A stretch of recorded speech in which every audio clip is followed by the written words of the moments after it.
At this NATO military base, barely 100 kilometers from the Russian border, French soldiers are ready for action. Here in Estonia, they're training for the worst-case scenario. War with a well-equipped army, knee-deep in snow. Ce froid-là, j'ai jamais eu encore. Conditions couldn't be more extreme. Je sens plus mes doigts. To ready themselves for battle, Estonian troops are training against French and British forces. No one dares say who the real enemy may turn out to be, but it's not far from everyone's thoughts. To the east, Russia has become a menacing presence on the border. To dissuade it from attacking, NATO has been putting on these impressive shows of military force. C'est de la prévention et surtout on est là sur un dispositif.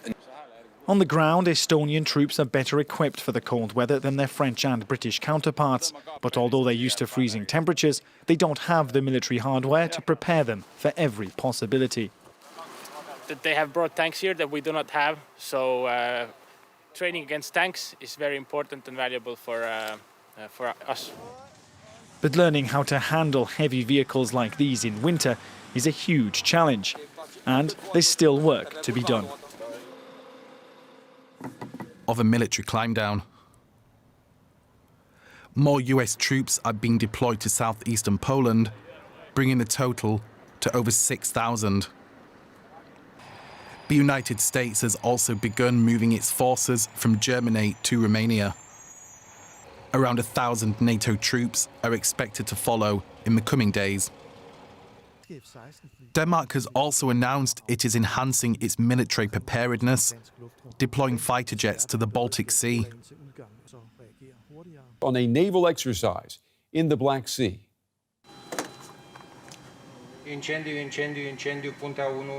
A military drill on board a Romanian warship.